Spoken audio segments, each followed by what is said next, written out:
কোন চ্যাপ্টার উপর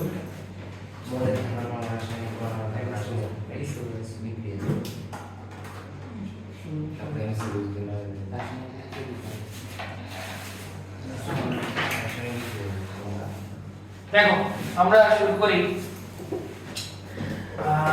আমরা বিভব করছিলাম তাই না আজকে আমরা টপিক লিখব হচ্ছে সমবিভব তল কি তল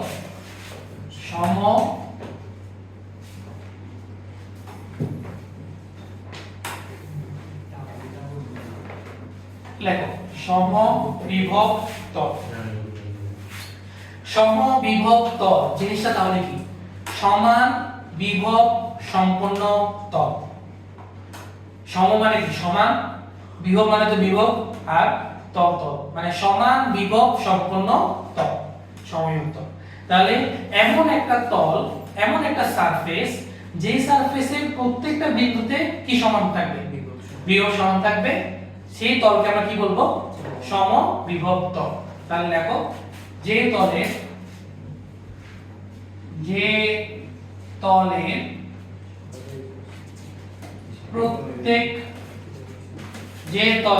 প্রত্যেক বিন্দুতে বিভব সমান সেই তলকে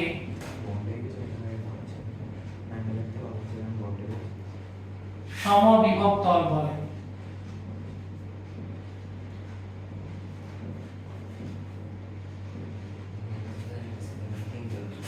যে তলে প্রত্যেক বিন্দুতে বিভব সমান সেই তলকে আমরা কি বলবো সমবিভব তল বলবো যে তলে প্রত্যেক বিন্দুতে আমার কি সমান থাকবে বিভব সমান থাকবে সেই তলকে আমরা বলবো হচ্ছে সমবিভব তল ক্লিয়ার যেমন খেয়াল করো আমি তোমাদের একটা एग्जांपल দেই একটা এই দেখো একটা ফাঁপা একটা গোলক নিলাম হ্যাঁ পরিবাহী গোলক এটা হচ্ছে একটা ফাঁপা পরিবাহী গোলক এই ফাঁপা পরিবাহী গোলকের আমরা সেন্টারে একটা চার্জ রাখবো সেন্টারে কি করব একটা চার্জ রাখলাম তোমরা আমি তোমাদেরকে প্রাবল্য পড়ানোর সময় একটা কথা বলছিলাম মানে প্রাবল্যর সময় আমরা ফাঁপা গোলকের প্রাবল্য নির্ণয় করার সূত্র পড়ছিলাম না আমরা পড়ছিলাম কিনা তাহলে আমরা কি পড়ছিলাম সেখানে আমরা পড়ছিলাম যে ফাঁপা গোলকের অভ্যন্তরে যদি কেন্দ্রে একটা যদি চার্জ রাখা হয় তাহলে সেই চার্জ গোলকের পৃষ্ঠে সমানভাবে ছড়িয়ে পড়ে মনে আছে ফাঁপা গোলকের অভ্যন্তরে কোনো একটা চার্জ যদি রাখা হয় তাহলে সেই চার্জ পরিবাহী পৃষ্ঠে কি হবে সমানভাবে ছড়িয়ে পড়বে তাহলে আমি সেন্টারে যদি একটা প্লাস চার্জ রাখি বা সেন্টারে যদি চার্জ রাখি সেই চার্জটা সমানভাবে ছড়িয়ে পড়বে না সমানভাবে এটা ছড়িয়ে পড়বে ঠিক আছে সমানভাবে ছড়িয়ে পড়বে তাহলে আমার সেন্টারে যদি কিউ চার্জ থাকে তাহলে পৃষ্ঠে চার্জ কত হবে কিউ চার্জ থাকবে না প্রত্যেকটা বিন্দুতে চার্জ কি থাকবে কিউ চার্জ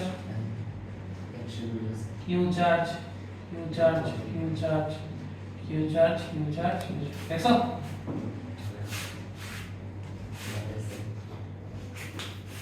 আমি আবার রিপিট করতেছি পরিবাহীর গোলকের সেন্টারে যদি আমি একটা চার্জ থাকে সেই চার্জটা পরিবাহী পৃষ্ঠে সমানভাবে কি হবে ছড়িয়ে পড়বে বা এর উল্টা ভাবে যদি আমি বলি যে পরিবাহী পৃষ্ঠে যদি চার্জ ছড়িয়ে পড়ে তাহলে আমরা বলতে পারি যে সেন্টারে চার্জটা কি হবে জমা হবে বা কেন্দ্রীভূত হবে এটা বলা যায় না বলা যায় এখন খেয়াল করো এই সেন্টার থেকে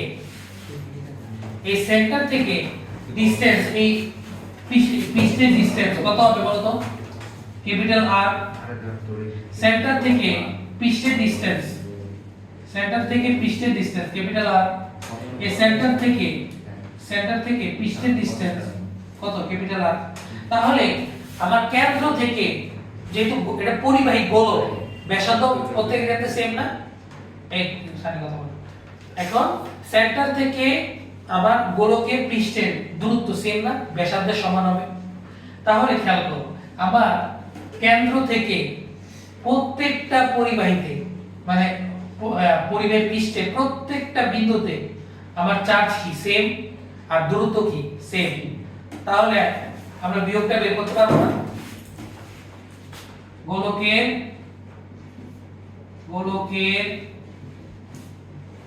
কেন্দ্র হতে ক্যাপিটাল আর দূরত্বে বিভব কত আসে? বিভব বলতো b c/r এবং পৃষ্ঠে প্রত্যেকটা বিন্দুতে বিভব এটা আসবে কিনা c/r, দূরত্ব সেম, ব্যাসার্ধ তো সেম, তো দূরত্ব সেম আর চার্জও সেম। তাহলে আমরা বলতে পারি যে গোলকের কেন্দ্র হতে ক্যাপিটাল আর দূরত্বে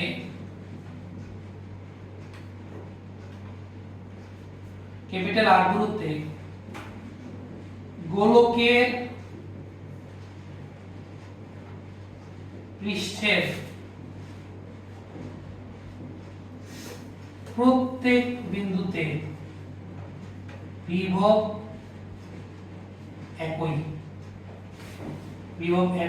এবং তা হলো c capital Q by capital R. যেহেতু প্রত্যেকটা বিন্দুতে বিভব সেম হবে, তাহলে গোলকের পৃষ্ঠকে আমি কি বলতে পারবো? সমবিভব তল বলতে পারবো না।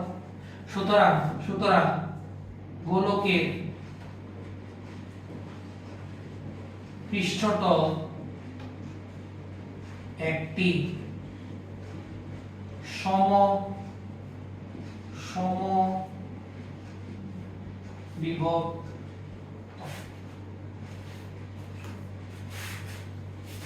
গোলকের পৃষ্ঠতল একটি সমবিভব তল।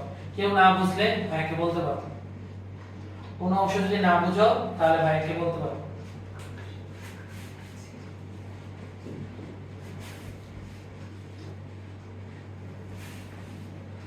গোলকের কেন্দ্র হতে ক্যাপিটাল আর দূরত্বে গোলকের পৃষ্ঠের প্রত্যেক বিন্দুতে বিভব একই এবং তা হলো c/r। তাহলে গোলকের পৃষ্ঠতল মাঝখানে যেতে কি চার্জ আছে, ঘনবস্তুর মাঝখানে যে চার্জ থাকে খেয়াল করো, এটা আমি বুঝাচ্ছি, এটা বুঝছো নি? ওইটা বুঝাবো, এটা আমি তাহলে বুঝতে পারলাম।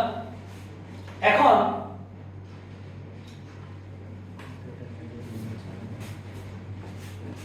খেয়াল করো, আমরা এটা শেষ করার পর তোমার প্রশ্নের আনসারটা দিতেছি। খেয়াল করো, তাহলে আমরা এটা বুঝতে পারলাম যে গোলকের পৃষ্ঠতল একটা কি হবে? সমবিভব তল। আমি যদি খেয়াল করো, আমি যদি গোলকের অভ্যন্তরে একটা কাল্পনিক তল যদি কল্পনা করি, কি কল্পনা করব? কাল্পনিক যদি একটা তল কল্পনা করি, তাহলে আমাকে বলো যে সেন্টার থেকে অবশ্যই একটা ডিসটেন্স থাকবে না? সেন্টার থেকে ডিসটেন্স মনে করো r, স্মল r, সেন্টার থেকে ডিসটেন্স স্মল r, সেন্টার থেকে ডিসটেন্স স্মল r, সেন্টার থেকে ডিসটেন্স স্মল r, এটাকে আমরা বাইরে লিখি। তাহলে সেন্টার থেকে ডিসটেন্স এই কাল্পনিক তলের দূরত্ব সেম না?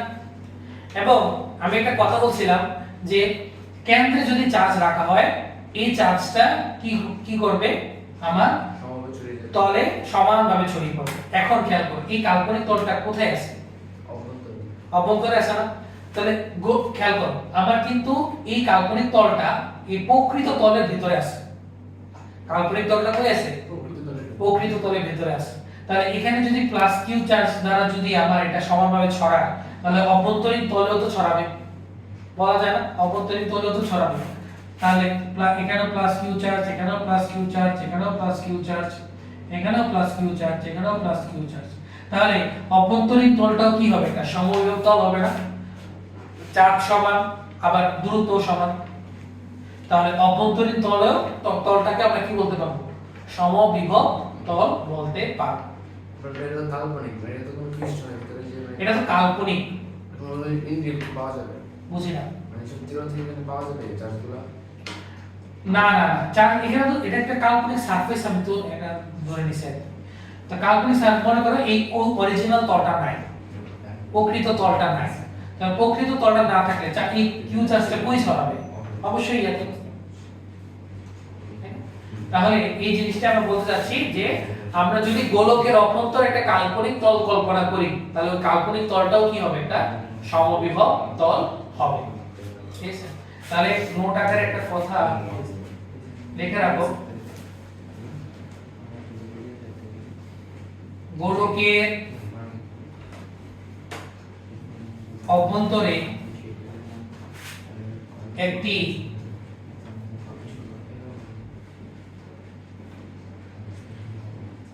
কাল্পনিক তল অঙ্কন করলে তলের প্রত্যেক বিন্দুতে বিভব v সমান কত আসবে, cu capital Q by small r, r ছোট হাতের ডিসটেন্স ধরলাম, অর্থাৎ কাল্পনিক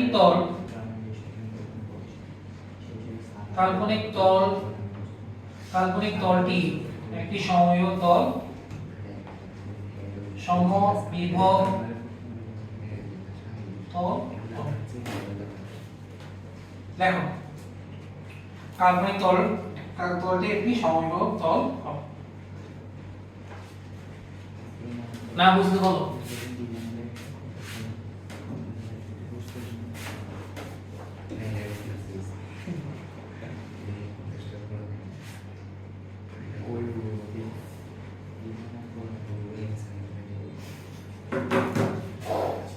কাল্পনিক তলটি একটি সমবিভব তল হবে। তো আমরা এই জিনিসপাতি আমরা বুঝতে পারলাম, আশা করি কারো কোনো এখানে সমস্যা নেই। আমরা গ্রাফ অঙ্কন করব।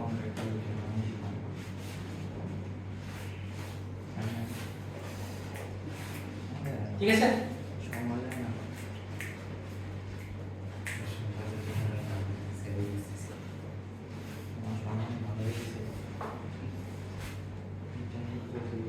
তাহলে আমরা এবার আঁকবো, লেখো সবাই, যে ফাঁপা গোলকের ক্ষেত্রে বিভব বনাম দূরত্বের গ্রাফ। ফাঁপা গোলকের অভ্যন্তরে বা ফাঁপা গোলকের ক্ষেত্রে আমরা কই লিখবো, আচ্ছা এটা মুছে দেই, লেখো এটা আমরা মুছবো কিনা, আচ্ছা আমরা উপরে লেখার চেষ্টা করি। লেখো ফাঁপা গোলকের ক্ষেত্রে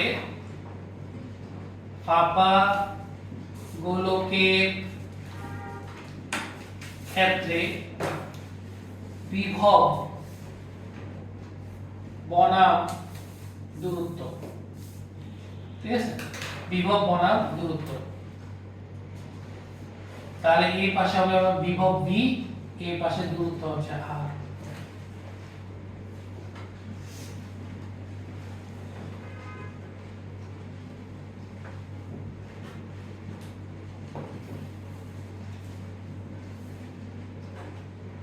বিভব v আর দূরত্ব হচ্ছে r। ঠিক আছে, এখন আমাকে বলো কাল্পনিক তল হিসাব বার। কাল্পনিক তলের হিসাব আসবে এখানে, কিছু আসবে না, অরিজিনাল তল নিয়ে কাজ করতে হবে এখানে। তাহলে সেন্টার থেকে ব্যাসার্ধ পর্যন্ত বিভব কি থাকবে, সেম না? তুমি যে কোনো সাইড দিয়ে যাও না কেন, সেন্টার থেকে এই কেন্দ্র থেকে ব্যাসার্ধ পর্যন্ত গোলকের যে ব্যাসার্ধ, অরিজিনাল ব্যাসার্ধ পর্যন্ত বিভব কি থাকবে, সেম থাকবে না? কারণ বিভবটা কি থাকে, CQ/R। তাহলে আমার এই যে মনে করো এটা হচ্ছে ক্যাপিটাল R পর্যন্ত ভোল্টেজটা কি থাকবে, আমার সেম থাকবে। বিভব পর্যন্ত এই যে গোলকের ব্যাসার্ধ পর্যন্ত বা পৃষ্ঠ পর্যন্ত বিভব আমার কি থাকবে, সেম থাকবে। ঠিক আছে, এরপর তুমি যখন পৃষ্ঠ থেকে বাইরে যাবা, খেয়াল করো পৃষ্ঠ থেকে বাইরে যাবা, তাহলে বিভব বাড়বে না কমবে? ইয়ের বিভবের সাথে সম্পর্ক কি, কিরকম সম্পর্ক, ব্যস্তানুপাতিক সম্পর্ক না? তাহলে আর যদি বাড়ে ভোল্টেজ কি হবে, কমবে। তাহলে দেখো কমবে হচ্ছে বক্রমান, তাহলে v সমানুপাতিক 1/r। তাহলে ব্যাসার্ধ পর্যন্ত ফিক্স ছিল সমবিভব তলের কারণে, আর পৃষ্ঠ থেকে যখনই বাইরে গেছে তখনই আস্তে আস্তে কি হয়ে গেল, কমে গেছে। কথা বুঝা গেছে? গ্রাফ কি কঠিন বেশি না? এটা কিসের গ্রাফ? এটা হচ্ছে ফাঁপা গোলকের ক্ষেত্রে বিভব বনাম দূরত্বের গ্রাফ। পরীক্ষা দিতে আসে এগুলো। হ্যাঁ পরীক্ষা দিতে আসে। হ্যাঁ আসে বিভব বনাম দূরত্বের গ্রাফ। তাহলে আমরা একটা ম্যাপ করি, আমরা একটা ম্যাপ করব।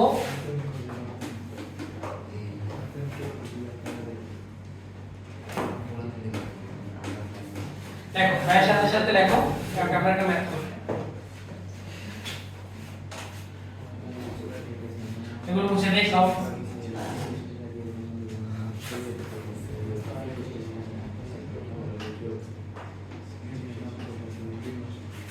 কোশ্চেন লিখি, কোশ্চেন লেখো গোলাকার পরিবাহকের ব্যাসার্ধ, গোলাকার পরিবাহকের,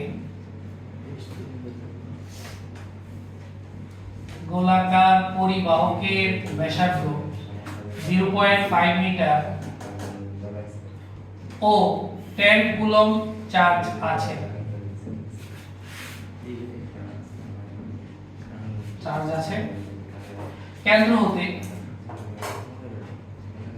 কেন্দ্র হতে 1 নাম্বার 0.1 মিটার দূরে বিভব কত?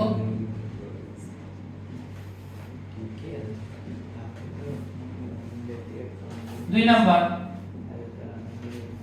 0.5 মিটার দূরে বিভব কত?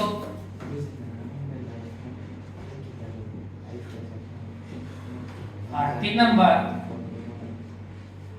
1 মিটার দূরে বিভব কত?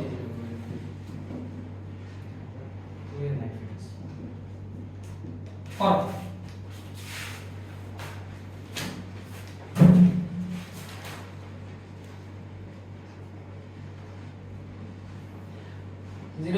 মিটার দূরে বিভব, 0.5 মিটার দূরে বিভব আর 1 মিটার দূরে বিভব।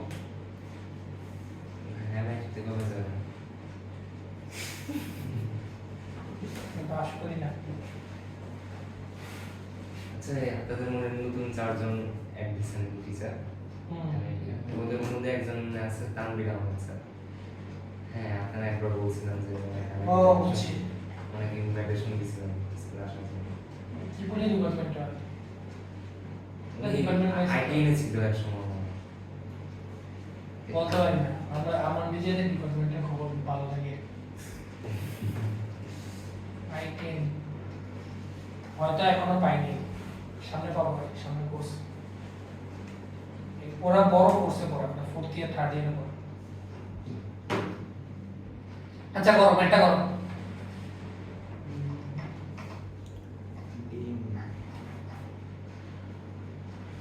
আচ্ছা 0.1 মিটার দূরে বিভব কত হবে? না সেটা যদি করে লাগে। হুম 0 কেমনে? এই খেয়াল করো, সেন্টার থেকে ব্যাসার্ধ পর্যন্ত বিভব কি সেম। তাহলে 0.5 মিটার মনে করো এটা না, 0.5 মিটার, এই ব্যাসার্ধের মান কত? 0.5 মিটার। তো 0.1 মিটার কি 0.5 থেকে ছোট না? তাহলে মনে করো এখানে কোথাও আছে 0.1 মিটার। তো এখান থেকে যদি লম্ব টানো, খেয়াল করো এখান থেকে যদি লম্ব টানো তাহলে কি পাবো? সেম বিভবটাই পাবো না। 0.5 মিটার দূরত্বে যা বিভব, 0.1 মিটার দূরত্বে তো বিভব সেম।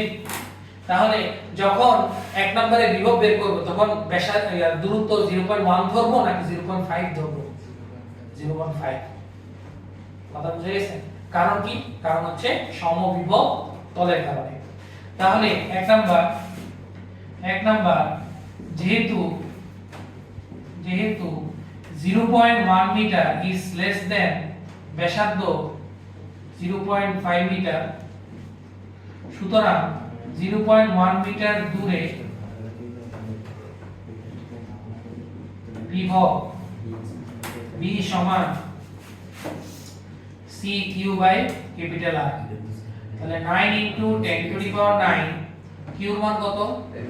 10 আর এটা হবে 0.5 ভোল্ট। কত আসে? 1.8 ইউনিট ধরে লাগে।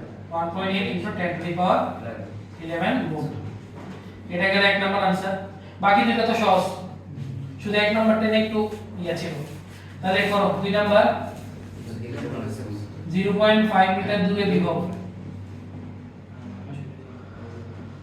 is equal to CQ by capital R. 9 into 10 to the power 9 10 by 0.5 সুতরাং b এর মান কত আসে 1.8 into 10 to the power 11 volt.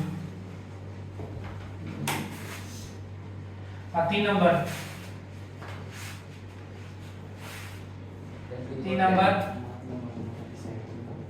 Number 1 metre দূরে বিভব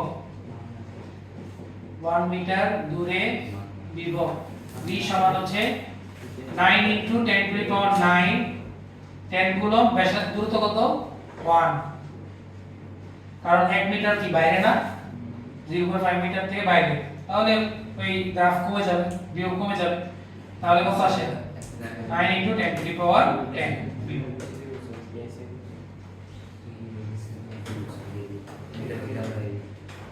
তুলো শেষ না বুঝলে ভাইকে বলবে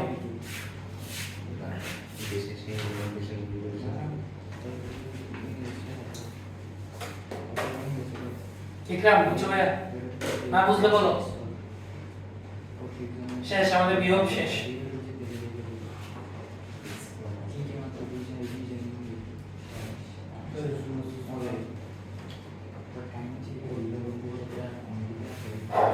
আমাদের বিভব শেষ বিভব এখানেই শেষ বিভবে যত কিছু ছিল আমরা করে ফেলছি ঠিক আছে সমস্যা আছে কারো বিভবে কারো সমস্যা হবে কিভাবে ম্যাথগুলো করব এগুলো আমরা প্রত্যেকটা টাইপের ম্যাথ আমরা দেখছি তোমরা গাইড করলে তোমরা পারবা ঠিক আছে গাইড দেখবা গাইড দেখলে দেখবা যে গাইডের ম্যাথ ভাই যা করেছি সব কিছু সেট বুঝা গেছে তো এগুলো তোমরা আশা করি পারবা আচ্ছা এখন আমরা আজকে শুরু করব হচ্ছে ধারক এই চ্যাপ্টারের শেষ টপিক ধারক এই চ্যাপ্টারের শেষ টপিক কোনটা ধারক লেখো ধারক আমরা মুছে দেই আমরা এগুলো মুছে দেই সব তুলাইছে দেখো ধারক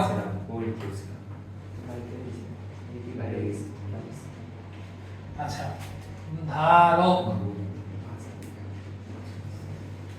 ইংলিশে আমরা এটাকে বলি ক্যাপাসিটর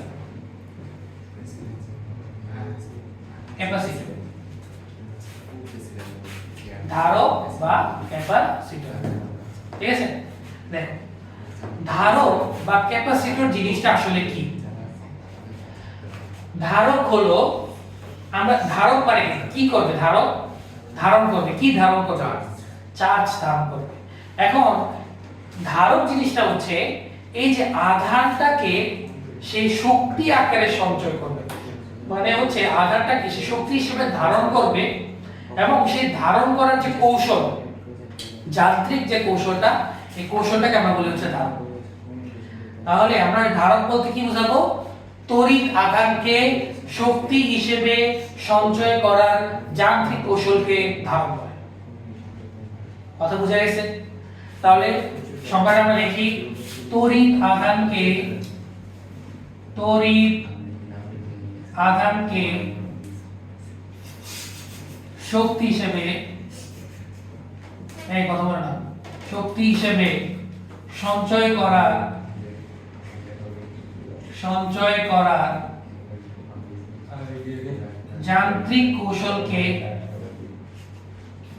যান্ত্রিক কৌশলকে আমরা কি বলবো ধারক বলবো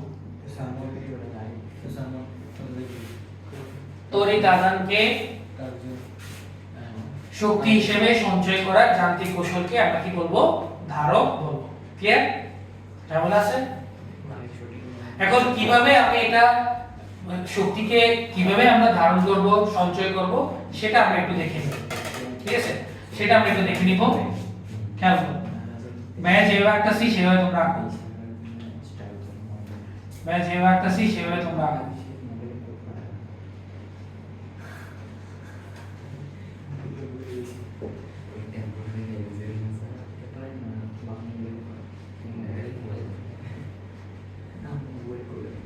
ঠিক আছে কিভাবে আমরা ধারকটা এটা নিচে হচ্ছে আমার ব্যাটারি, নিচে আমার কি না ব্যাটারি, নিচে আমার আছে ব্যাটারি।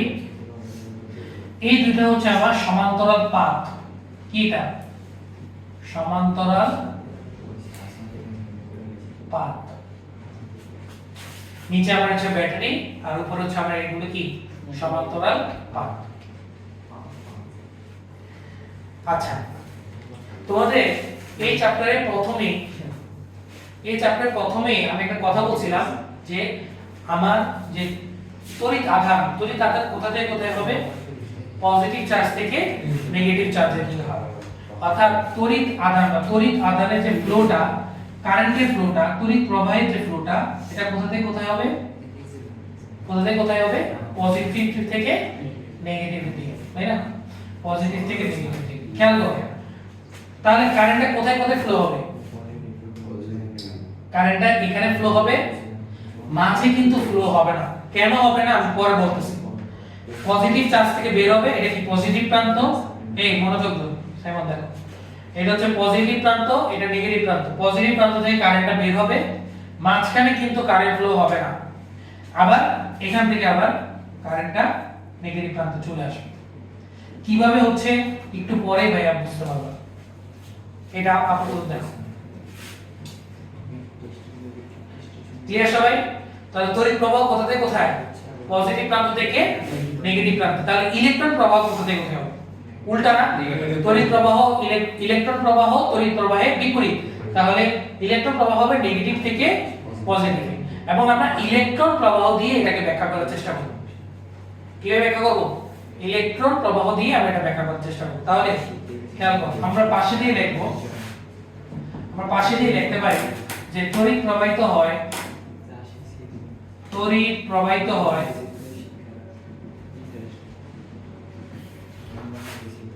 ব্যাটারি পজিটিভ প্রান্ত থেকে ব্যাটারি পজিটিভ প্রান্ত হতে নেগেটিভ প্রান্তে, ঠিক আছে? আর ইলেকট্রন প্রবাহিত হয় ব্যাটারি ঋণাত্মক প্রান্ত হতে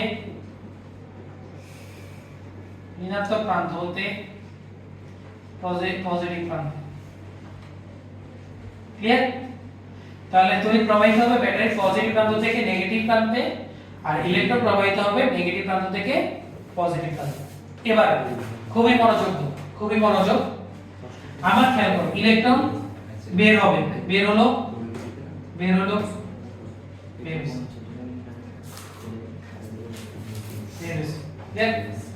আমরা এটাকে উপর দেখাই, জিনিসটাকে উপর দেখাই, হ্যাঁ? তাহলে ইলেকট্রন কি হলো? নেগেটিভ প্রান্ত থেকে বের হয়েছে, বের হয়ে কোথায় জমা হবে? এখানে জমা হবে না? জমা হবে। কথা ক্লিয়ার? জমা হয়েছে ইলেকট্রনগুলো। এখন এই ইলেকট্রনগুলা খেয়াল করো, বিপরীত পাতের কোন চার্জকে আকর্ষণ করবে? পজিটিভ চার্জকে আকর্ষণ করবে না? কিভাবে আকর্ষণ করে এটাকে? তড়িৎ আবেশ প্রক্রিয়ার মাধ্যমে। আমরা এটা পড়ছিলাম না যে তড়িৎ আবেশ প্রক্রিয়ার মাধ্যমে একটা অনাহিত বস্তুকে আহিত করা যায়, একটা অচার্জিত বস্তুকে কি করা যায়? চার্জিত করা যায়। তো এটা কি চার্জ? এটা কি চার্জিত আছে? এটা চার্জিত না, এটাও চার্জিত হয়েছে। তো এই চার্জিত বস্তু এটাকে কি করবে? এই পাতকেও চার্জিত করবে। তাহলে খেয়াল করো, এখানে কি আছে? চার্জিত করার আগে এখানে কি ছিল? নিউট্রাল চার্জ ছিল না? অর্থাৎ প্লাস মাইনাস জোরে ছিল। যখনই এখানে নেগেটিভ চার্জগুলো এসে জমা হতে শুরু করবে, তখনই এই জোড়াগুলো কি হয়ে যাবে? ভাঙতে থাকবে না? জোড়াগুলো ভেঙে পজিটিভ চার্জগুলো এখানে চলে আসবে, নেগেটিভ চার্জগুলো বিকর্ষিত হয়ে দূরে চলে যাবে। তাহলে খেয়াল করো, এখানে পজিটিভ চার্জ আকর্ষণ করে জমা হলো, আর এখানে নেগেটিভ চার্জগুলো কি হবে? বিকর্ষণ করে পাতের উল্টা পাশে চলে যাবে। এই যে নেগেটিভ চার্জগুলো পজিটিভ চার্জ আকর্ষণ করবে না, বলতেছি এতটুকু বুঝছি না। তাহলে এই নেগেটিভ চার্জগুলো কি করবে? এই পজিটিভ চার্জগুলো কি করলো? আকর্ষণ করলো, আর এই নেগেটিভ চার্জগুলোকে সমধর্মী চার্জকে কি করলো? বিকর্ষণ করলো। এখন এই নেগেটিভ চার্জগুলো দেখবে যে এখানে তো একটা পজিটিভ চার্জ আছে এবং এটা একটা পরিবাহী তার, পরিবাহী তার, জি। তাহলে সে কি এখানে আর স্থির থাকবে? না। এই চার্জগুলো, এই নেগেটিভ চার্জগুলো কি হয়ে যাবে এখান দিয়ে এই তারের মাধ্যমে কই চলে আসবে, এই ব্যাটারি পজিটিভ প্রান্তে চলে আসবে। তাহলে খেয়াল করো, নেগেটিভ চার্জ থেকে শুরু হয়েছে ইলেকট্রনগুলা, নেগেটিভ চার্জ থেকে শুরু হইলো, আসলো এই পাতে আসলো। একটা জিনিস মনে রাখবা, যে পরিমাণ চার্জ এখানে জমা হবে ঠিক সেই পরিমাণ চার্জ এখানে কি হবে, আহিত হবে। ঠিক যে পরিমাণ চার্জ এখানে কি হবে, জমা হবে, ঠিক সেই পরিমাণ চার্জ এখানে কি হবে, আহিত। অর্থাৎ ঠিক সেই পরিমাণ চার্জ এখানে পজিটিভ চার্জ আকর্ষণ করবে, ঠিক সেই পরিমাণ নেগেটিভ চার্জ কি করবে, বিকর্ষণ করবে। তাহলে এখানে যে পরিমাণ ইলেকট্রন বের হলো ব্যাটারিতে আর পজিটিভ প্রান্তে ঠিক একই পরিমাণ ইলেকট্রন প্রবেশ করবে না। কথা বুঝে গেছে? তাহলে খেয়াল করো, ইলেকট্রন প্রবাহের উল্টা, তাহলে নেগেটিভ প্রবাহ উল্টা, দেখো পজিটিভ চার্জগুলো প্রবাহিত হচ্ছে, মানে তড়িৎ প্রবাহ হচ্ছে। আর তড়িৎ প্রবাহকে আমরা বলি হচ্ছে প্রোটনের প্রবাহ, পজিটিভ চার্জের প্রবাহ। বুঝা গেছে কিনা? আচ্ছা, এবারে সব কিছু বললাম, মাঝখানে কেন তড়িৎটা প্রবাহিত হলো, মাঝখানে কেন চার্জ একটা একটা কাছে গেল, এটা বুঝতে হবে না? এখন কেন? খুবই সহজ, এই জিনিসটা তো বুঝছো, ফ্লোটা তো বুঝছো। আচ্ছা, এবার খেয়াল করো, এই পাতে আমার নেগেটিভ চার্জ জমা হচ্ছে, এই নেগেটিভ চার্জ তড়িৎ আবেশের কারণে অপর প্রান্তে পজিটিভ চার্জ তৈরি করতেছে। এখন এই পজিটিভ চার্জ অবশ্যই নেগেটিভ চার্জের কারণে আকর্ষণ অনুভব করবে, তাহলে এই পজিটিভ চার্জ নেগেটিভ চার্জে গিয়ে নিউট্রাল হওয়ার চেষ্টা করবে না জিনিসটা, কিন্তু এটা নিউট্রাল করতে পারবে না। আর আমরা নিউট্রাল হতেও দিতে চাইবো না, কারণ কি, নিউট্রাল হয়ে গেলে তো চার্জ আর ধারণ করতে পারতেছে না, চার্জ কি আর থাকবে? আর নিউট্রাল হয়ে গেলে তো চার্জ আর নাই। তো কিন্তু আমি চাচ্ছি যে এখানে নেগেটিভ চার্জ জমা হোক আর এখানে কি চার্জ জমা হোক, পজিটিভ চার্জ জমা হোক। তাহলে আমাকে চার্জ তো ধরে রাখতে হবে। তো ধরে রাখার জন্য আমরা স্বর্ণপাত তড়িৎ বীক্ষণ যন্ত্রে কি করছিলাম, ওই দুই সোনার পাতে চার্জ ধরে রাখার জন্য কি করছিলাম, কোন পদার্থ ইউজ করছিলাম, পাত্রের ভিতরে অপরিবাহী পদার্থ ইউজ করছিলাম না? তাহলে এখানে আমরা সেম কাজই করব, এখানে আমরা কি রাখবো, অপরিবাহী পদার্থ রাখবো, যার কারণে এই পাতের মাঝে যাতে কোনো তড়িৎ প্রবাহ না হয়। ঠিক আছে, তাহলে মাঝখানে আমরা কি রাখবো, অপরিবাহী পদার্থ রাখবো, অপরিবাহী পদার্থ রাখবো, যার মধ্যে তড়িৎ প্রবাহ হবে না, তড়িৎ প্রবাহিত হবে না। কে কে বুঝো নাই বলো? মাঝখানে আমরা কি রাখবো, অপরিবাহী পদার্থ রাখবো, যার মধ্য দিয়ে কোনো কি হবে না, তড়িৎ প্রবাহিত হবে না।